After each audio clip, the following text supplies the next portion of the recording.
These are the stories of 10 of the greatest paintings in the world. I'm Andrew Marr. Art, not politics, is the great passion of my life. For me, it gets to the heart of what it is to be human. In galleries across the globe, there are great paintings, works made with almost supernatural skill, fierce passion, and extraordinary brain power. Now I want to tell stories behind some of the most iconic images in history, pictures like Leonardo's Mona Lisa, Van Gogh's Sunflowers, and Turner's Fighting Temeraire, paintings that represent the pinnacle of what people can do with paint and bristles. He created a brand new way of depicting the world. The colours would fizz and pop on the surface. It was like you could touch these people. It was like the portrait could speak to you. Behind every picture, there is a story. I'm going to peel back the layers to find out more about the lives of their creators and the worlds they came from. There was something about this middle-class Florentine housewife that intrigued him. Why are these the paintings we all know and love? How were they created? And what makes them the greatest paintings in the world?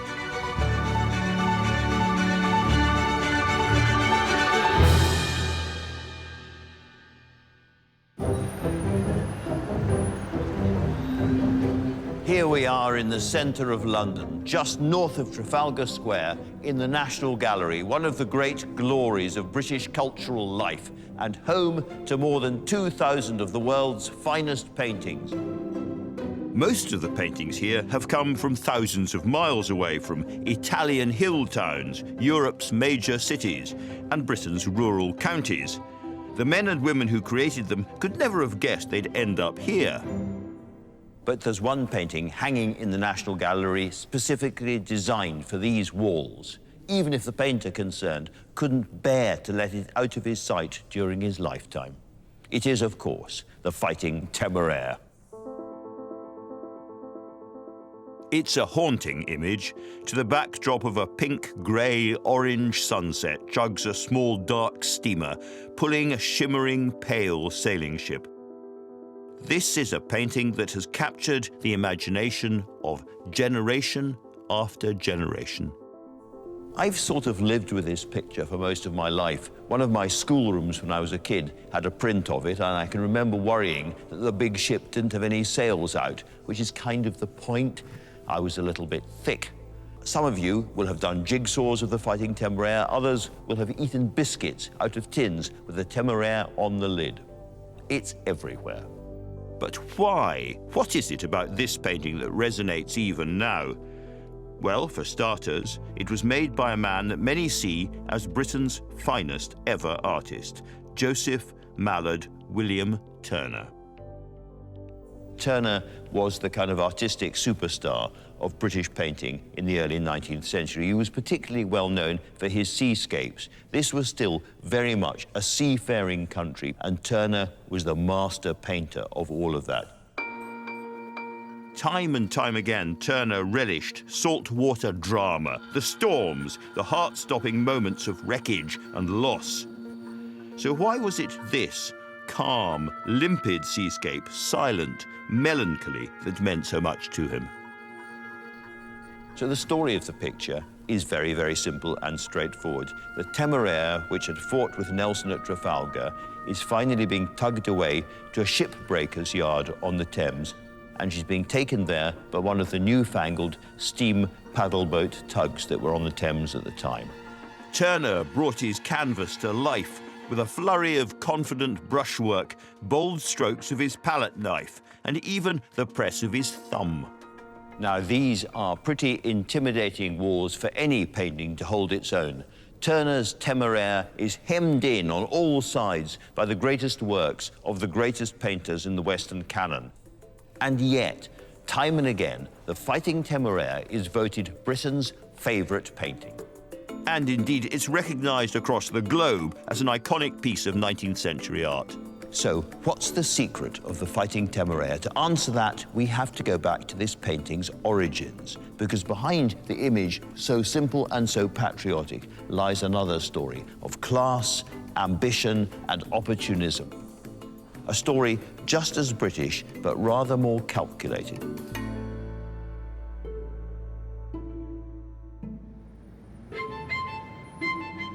The story of this painting and the artist who created it may begin just a few hundred yards away from the National Gallery, but a world away from the grand institutions of the high and mighty.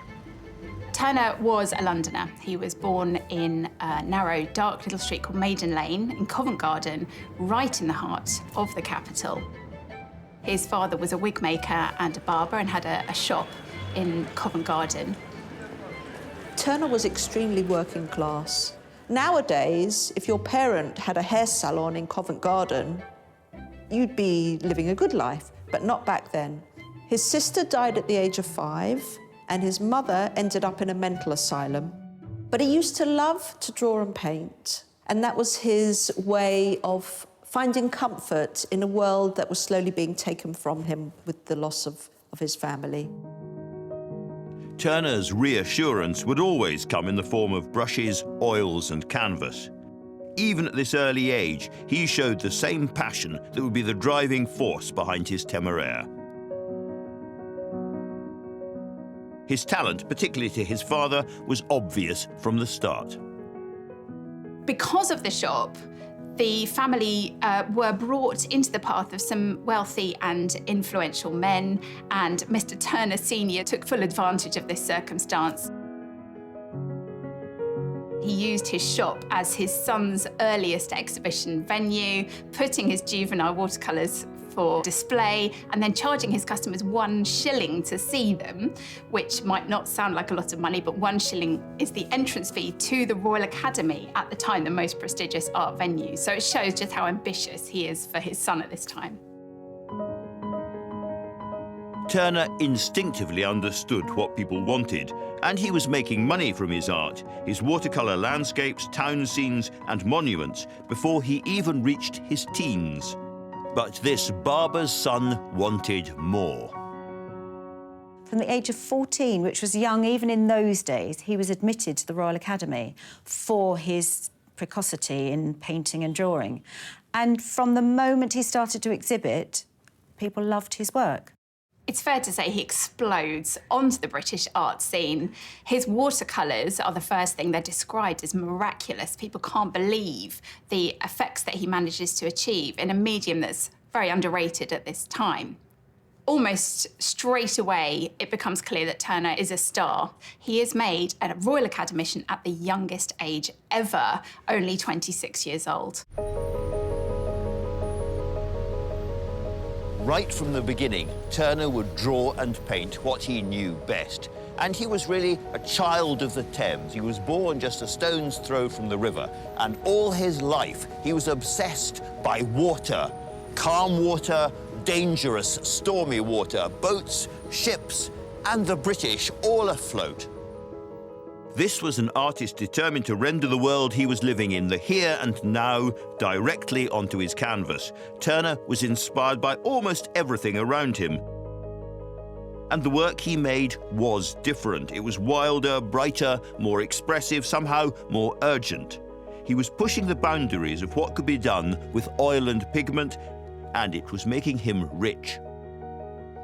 But although Turner had enjoyed his first delicious taste of acclaim and earned enough money to lift him and his father far from their shop, he wanted much more. He wanted, and which serious artist doesn't, a legacy. He wanted paintings which would live long after he had died.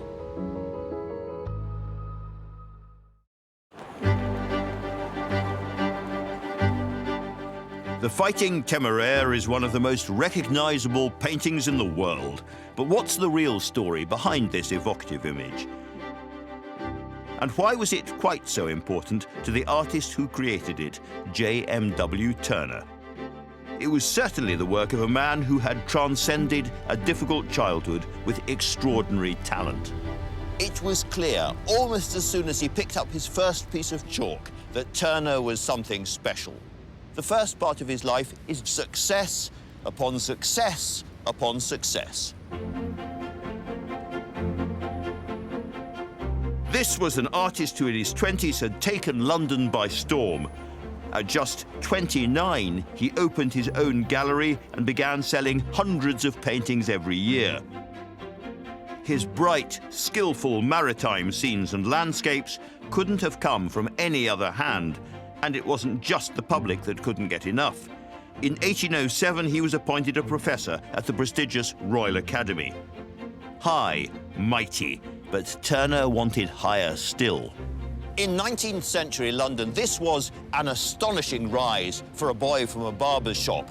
But although he never lost his Cockney accent and remained proud of his origins all his life, there was one area where his background was causing real trouble for Turner.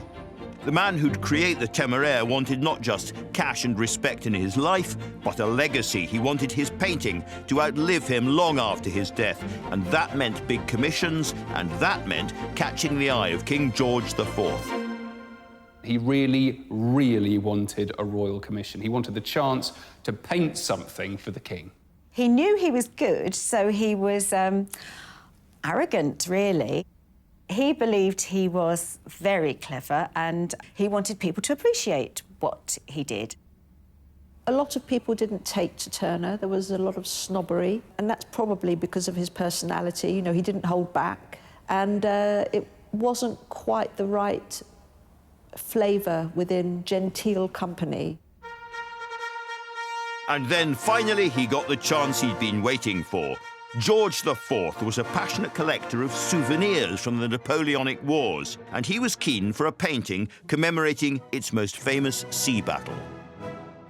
Excitingly for him, in 1822, he is commissioned to paint a picture of the Battle of Trafalgar, which is destined for part of a decorative scheme in the state apartments at St James's Palace.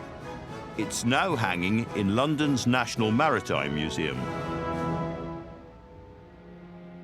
This image is the precursor to Turner's Temeraire, and it delivers on a remarkable scale. The sailors on board are almost miniaturized by Nelson's flagship, the colossal HMS Victory, which dominates the frame.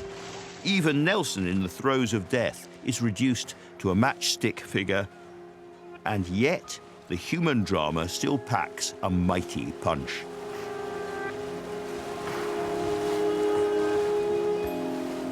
For the senior curator here at Greenwich, Quintin Colville, it takes pride of place at his museum. What you can see here is the height of the Battle of Trafalgar. Nelson's flagship, HMS Victory, is in the foreground, dominating the scene. Around it are clustered other warships, British, French and Spanish, engaged in one of the great naval battles of all time. You can see in this painting that Turner is deeply concerned with the cost of war and the human dimension of the war, which he brings to us through these resilient British sailors in the thick of the fight. You get a real sense of the sort of the gory details, people falling from the riggings, the shattered masts and the torn sails, but also the bodies in the foreground, drowning hands rising from the bloody waters. That really confronts you. If this painting was all about winning the favour of the court, Turner had taken some remarkable risks. It really wasn't at all what they'd expected. The painting attracted a good deal of criticism when it was first unveiled at St James's Palace. One of the things that was commented upon at the time was the way in which perhaps he merged different periods of the battle together.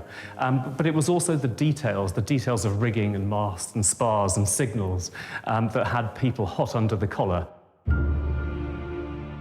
Turner could feel royal approval and perhaps his one and only chance to win it disappearing. His big gamble had failed. The public wanted something more esteemed, more proper, more respectful. It wasn't what they wanted in terms of a commemorative painting. George IV was also critical of the painting, and ultimately it did not remain at the place where the commission was intended, St James's Palace, but was given to the Naval Gallery at the Royal Hospital in Greenwich. Turner got very angry. He felt by then he was the artist. They'd asked him to paint it. They should have let him have free rein, and he painted it in the best way possible. And he didn't want to paint for the king anymore. Disaster. Turner's attempt to capture a key moment from British history had been consigned to history, and his ability to leave a lasting mark on British art seemed out of reach. He'd had his moment, and he'd blown it. In particular, the public was struggling with the very bright and vibrant colours that Turner tended to use. They also struggled with this characteristic haziness that many of Turner's later pictures in particular demonstrate. For a contemporary audience who are preconditioned to expect a very high level of detailed finish, this was very problematic. They couldn't read the brushstrokes for the metaphors that they were meant to be for sort of dabs of light. They could only see them as very loose, unfinished, and therefore rough and undesirable patches of paint. But this working-class barber's son hadn't worked so hard for so long just to fade away. If the way to the public's heart was to give them a ripping yarn, then for his next piece, that's just what he'd do. And in 1838, as he reached the grand old age of 63, a national event gave him what all of us need at some point, a second chance. This is a narrative painting in that it tells a story, and Turner really wanted it to tell a story. In fact, the full title of the painting is The Fighting Temeraire, Tugged to Her Last Berth to be Broken Up, 1838, a specific moment in a specific year. Although the Napoleonic Wars had happened 30 years before, there was a revival of interest in the subject, spurred in part by King George's own fascination with it. This interest in the Navy manifests itself in several ways, which I think is why it's so interesting. There's a newly cleared area of London just by the Strand, and it was decided to call it Trafalgar Square. At the same time, they decide to have a competition for a monument to go in Trafalgar Square, and that's when the idea for Nelson's column came along. Everyone is not only talking about Nelson and the Battle of Trafalgar, they're talking about the Royal Navy in general. Nelson mania had well and truly swept the nation. All of these objects relate either to the Battle of Trafalgar or to the death of Admiral Lord Nelson. And they range across different classes, different groups of income. You can see cheap, mass-produced ceramics like mugs and cups. A very expensive object over here, a crocus planter. Down here, there are children's toys modelled on Nelson's funeral procession. The names of the great battleships were on everyone's lips: the Victory, the Defiance, the Conqueror, and of course the Temeraire. They required objects like this to bring the personalities of those who fought, and also the ships themselves, into their sitting rooms, into their lives, into their houses. So these objects were the essential currency for bringing naval glory and valour into people's real worlds. This had been the biggest conflict of a generation, their Great War, and the commanders and sailors who made up those fleets were still celebrated heroes. This was still very much a maritime naval country, very proud of its navy. What happened to sailors, what happened to ships, was absolutely crucial to the whole country. Turner knew that, and painting that was his great speciality and skill.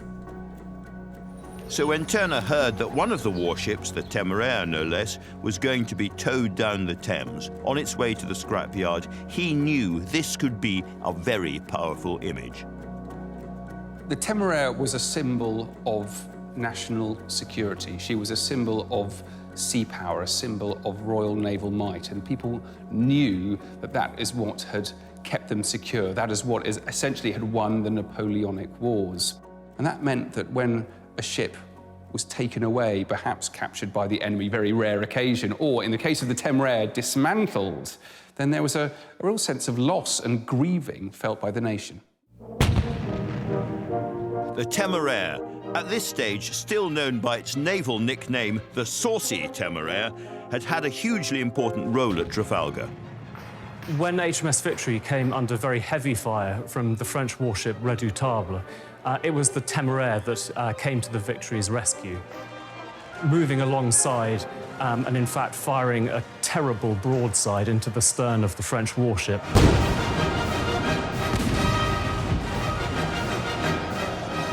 She has then rescued Nelson from losing his ship, and then he has captured another ship, and this is all within the first hour or so of the battle. And it's that story of her which is the basis of her fame.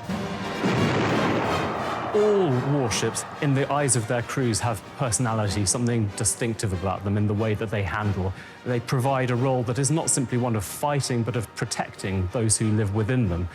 But beyond that, when they've been connected with great events, like Trafalgar, for instance, they carry a popular appeal. Their name becomes known and travels far and wide. By September 1838, she was long out of date as a warship. For the past 25 years, she'd been in service on the home front, even being used to house prisoners down in Cornwall. But despite that, she hit headlines across the country when she at last set off for the Breakers' Yard in Rotherhithe. That was the largest ship to be broken up. It was taken the furthest along the Thames of any of the warships left over from the Battle of Trafalgar. So it was quite a momentous occasion, and Turner was very good at capturing dramatic moments in the history of his life. The British came and flocked to see this because you were welcoming home heroes. This wasn't just any old ship, this was a hero. It was very important to the British morale. That's what's so clever about Turner painting the Temeraire. He was tapping into the spirit of the country at just the moment when, from out of the brick dust and the squalor, Trafalgar Square was beginning to take shape. So he had the glorious popular subject for his painting. But could he do justice to this opportunity? This was the chance to overcome the disappointments of the last decade and leave a lasting legacy. How could one image convey the immense weight of a nation mourning for an era that was about to end? The Fighting Temeraire is much more than simply an attempt to catch a moment in time. By choosing that subject at that period in history, Turner, a man always with one eye on the public mood, was setting himself up for a win.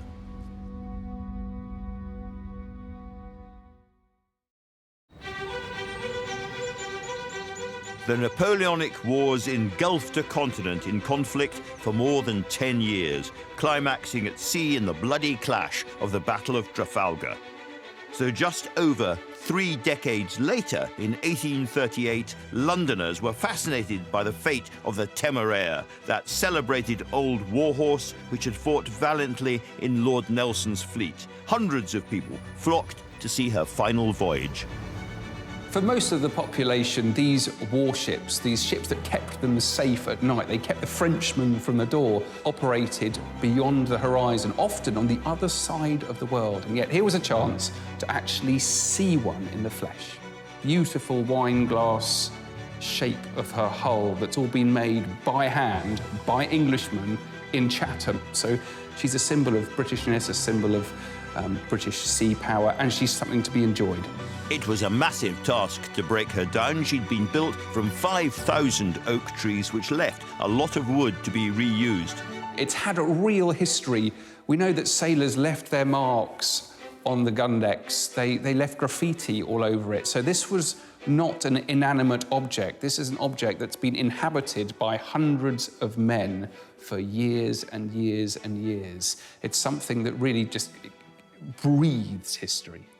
It would have been brought for salvage. People wanted souvenirs from it, so the wood would have been used to build houses from it, for example. If you look closely enough, there are still some clues that reveal the eventual fate of the remains of this iconic ship. Hidden away in Rotherhithe is St. Mary's Church. Dating back to 1716, it has a close connection to Britain's seafaring history, and in it are 2 large chairs and 1 altar made from the wood of the broken Temeraire. Father Mark Nichols is the rector here. This was a very busy part of London, connecting with the Empire. The Navy was built nearby, and the idea, I think, that Turner had about the Temeraire was a link with the past and a change into the modern era. And to have these things here really connects us with our local and national history. Sir Henry Newbolt wrote a ballad titled The Fighting Temeraire that said, "She's fading down the river, but in England's song forever." Everyone wanted to have a slice of the legacy of this historic ship. We know that a barometer was made from her wood. We know that a gong stand was made from her wood, a chair, and there's even the story of someone having a wooden leg made out of her wood. And it's nice to think that there are perhaps little pieces of the Temeraire in houses all over London. The nation had woven the legend of the Temeraire into its past, present, and future. The big question was, how would Turner deliver such a weight of emotion on canvas? He was a very, very aggressive and rivalrous painter. He liked to take on his rivals like Constable and the rest of them and show that he was the best. So whenever Turner produced a special picture like this one, he was making a statement. This is going to knock your socks off. All across this canvas, you can see the creative and even experimental techniques Turner applied to his Temeraire. Some parts are painted with minute precision. The detail on the ship, for example, renders every facet of her hull with fine, flickering strokes. While across the sky, he's used much thicker, almost angry slatherings of paint to bring the canvas to dramatic life. Turner was an obsessive observer of skies, constantly sketching, constantly noting the skies as they changed. Nobody who hadn't done that would have had the confidence to paint something which looks like a hugely glowing, pulsating sunset, and yet when you actually look at the sun itself, the disk of the sun, it's a kind of dirty grey. It's not bright at all. The brightness comes from everywhere else in the picture. Using a technique called scumbling, Turner was able to infuse his dappled clouds with power and texture. He added layer after layer of weak, thin glaze before gently dragging the bright colours of a sunset across his canvas with a heavily laden brush, leaving parts of the underglaze still shining through. Right in the middle of the sunset, you have great lines of dark red and brown, very unexpected when you look at it closely, and yet the overall effect is a completely convincing, pulsating sunset. But while Turner had used his creative talent to depict what had been a real event, this isn't exactly an accurate record of the Temeraire's last voyage. In fact, Turner has used considerable artistic license. He always claimed that he'd seen the ship going by himself as it was going to be broken up, but that cannot be quite true, or if it is, he's deliberately changed what he remembered, because the real Temeraire at this point would have been a poor old wormy hulk, a great lump of rotting wood, not the beautifully accoutred ship that Turner has painted. So we've got the ship painted looking like a ghost in beautiful white and gold, when actually it was yellow and black. He painted one tug leading it. There would have been two leading it. He moved the tug's funnel to the back so that the billowing smoke is almost heralding the ship behind it. The Temeraire itself has tall masts and some furled sails, which by the time it was being broken up, all that was chopped down to make it easier to be tugged along. So the whole image is fabricated. He's painted the sunset in that painting, because a sunset in a painting, the narrative is that it's the end of something. Something's coming to close, like it's the end of the day. But the sunset is depicted on the wrong side of the painting. Turner artistically moved it over to the other side of the canvas. And why has he painted the moon in the painting as well at the same time? Well, sometimes you can see the moon in the early morning as well as the sunset. And other people say he painted it to show that time was passing, that it was almost like a funeral march, and slowly going through day and night with the sun and the moon, she was being brought into her final resting place. The painting is very aesthetically pleasing and beautiful. It's a wonderful study in contrasts. On the one side, you have this beautiful silvery spectral ship illuminated by the moon, very quiet and very understated. And that contrasts beautifully with the explosion of flamboyant, energetic, fiery colour on the other side, the dynamics of the sun rising or setting. But was this the sun setting on a past era, a Britain before steam?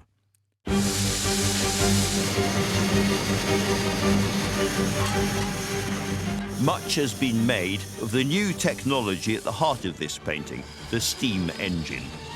And Turner must have had a keen sense of the Industrial Revolution which was then exploding all around him.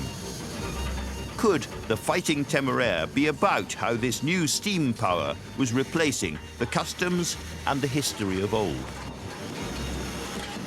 On a simple level, it's very easy to read. You don't have to be a historian of 19th century art to be able to unpick the story of the sailing ship being towed by the steamship, and it's about one age passing into another. But that simplicity belies the very complex issues that Turner brings within it. And like all great works of art, it can be interpreted in different ways. So is it celebratory? Is it sad? Is it poignant? I think it's above all an image of hope. A lot of people said, oh, this is an example of Turner's unhappy with the changing of era where you've got the great wooden walls of the Age of Sail being dragged to their death by steam power. In fact, you realise that one of the most beautifully painted bits of the entire painting is the steamer, it's the tug. And Turner is celebrating that tug. He's celebrating steam power. He's celebrating the new England as much as he's mourning the loss of the old. But for Turner, it would be the public and the critical response to his painting that would really be crucial. The subject of Turner's most important painting was remaining relevant. But no matter how much he tapped into the public mood, there was a new problem looming on Turner's horizon. That problem was that Turner would be up against a host of contemporaries all competing for pride of place at the Royal Academy show, the best slot for the most important moment of the year. Turner knew that how his work was received at this prestigious event could make or break its wider reception. But Turner's luck hadn't run out quite yet. By 1839, the Royal Academy had moved into a space in the new National Gallery on the edge of Trafalgar Square. So Turner's painting of a heroic Napoleonic-era warship couldn't have had a better view.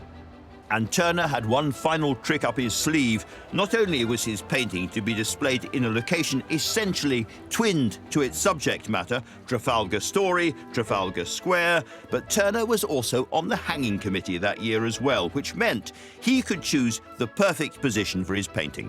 This is an unprecedented tale of luck and good planning. There was literally nothing more that Turner could do. He had created a masterpiece, and to promote it, he had fired off every cannon he had.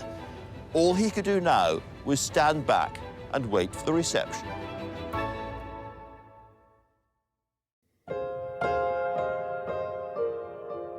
JMW Turner knew that he was painting his masterpiece, the Fighting Temeraire, in the last phase of his artistic life. He was in his mid-60s by the time he'd finished it, and just as the sun was setting in his hard-worked canvas, so it was on his brilliant career. The Royal Academy show could be the last chance to secure his legacy. In 1839, Turner's masterpiece was finally put on display here at the National Gallery in a space reserved for members of the Royal Academy for everyone to see. Alongside it, Turner placed an altered extract from Thomas Campbell's poem Ye Mariners of England, which read, "The flag which braved the battle and the breeze no longer owns her." It's a combination of perfect factors. Turner's own very specific painterly style, the subject matter that he's best known for, but also this moment in time, the ethos that he's trying to capture. And above all, it is a picture about Britain. You look at the painting and you see a British ship. It's on a British river, the River Thames, the symbol of London. And of course, we also have the other great symbol of the nation at the time, the steamer, part of the age of steam, the Industrial Revolution, of which Britain is a world leader. Things which are important to the national agenda are encapsulated within this picture. But would it be the hit that Turner craved? The answer is an emphatic yes. The Victorian public went crazy for it. Turner's painting was rapturously received. If you read the reviews of his painting, people are realising they're actually seeing something that's never been done before. He's a genius, he's an innovator, and he's creating something fundamentally new. People flocked to see it out of respect, not just to the painting, but to the history and to the members of their family that they'd lost. It was seen as majestic. The Fighting Temeraire is universally beloved, and it's almost as though he's reached the epitome of his career with the Temeraire. It encapsulates all of the things that he's been working towards during his career. The London that Turner grew up in might have been changing fast, and the country that had once embraced him as its finest artist might have started to look to the next generation coming up through the Academy. But just for this moment, old Turner had the nation in his hands.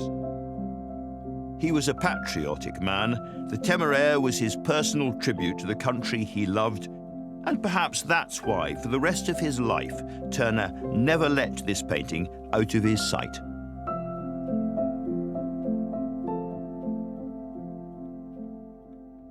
Turner liked it so much, he had a pet name for it. He called it his darling, which I think is really sweet. The love of Turner's life was the Fighting Temeraire.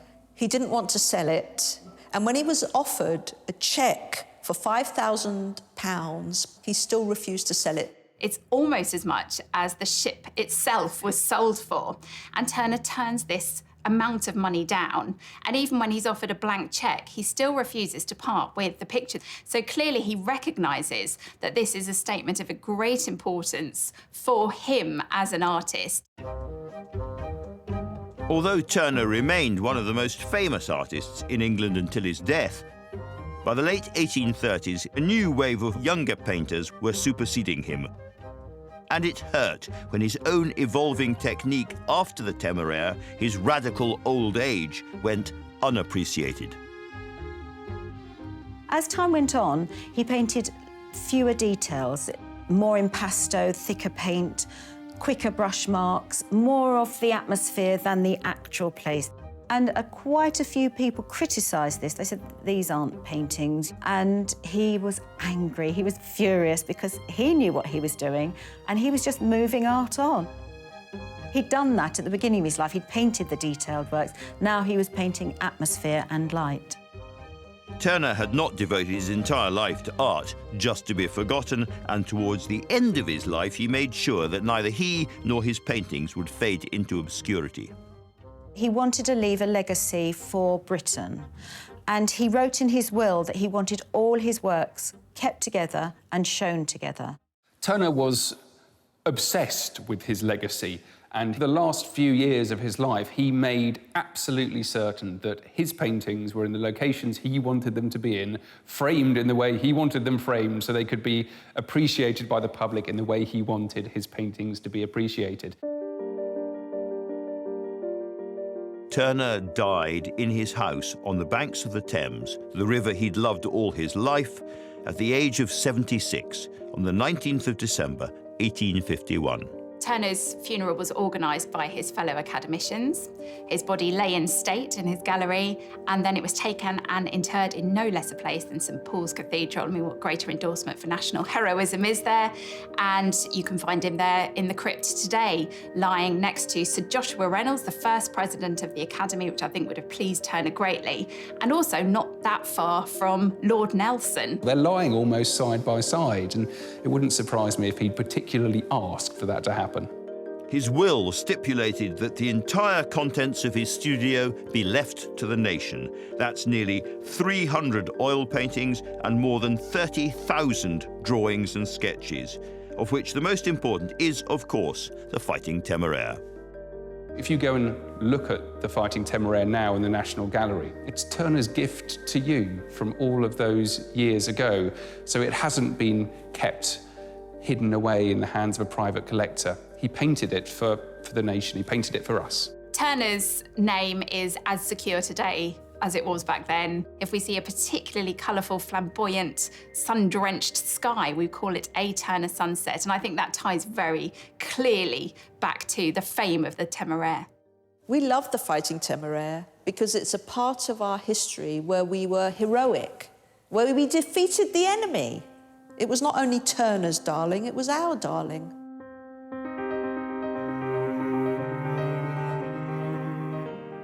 There's only one place to end this story, and it's, of course, back here in the National Gallery, where Turner's darling is displayed permanently, just as he always wanted.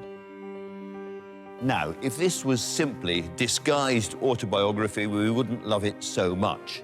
The truth is that Georgian Britain, the country that had fought the Napoleonic Wars, was not simply vanishing into the sunset, or if it was, then a new Britain, the much more vigorous, industrial, imperial, Victorian Britain, symbolised by that tugboat, was about to emerge. Yet there's no getting away from it. This is a fundamentally backward-looking, nostalgia-soaked image, and its popularity makes me ask, are we British basically still children of the sunset rather than of the dawn? Whether we are or not, we remain vigorously commercial and money-grubbing, which allows me to end this film in a way that Joseph Mallard William Turner would have been delighted with. Because here is the new British £20 note. And look who's on it. Yes, it's Turner. And look what's on it. Yes, it's the Fighting Temeraire. This is by far the most famous and the most loved image that Turner ever made. That sun may be low in the sky, but it has not set for nearly 200 years.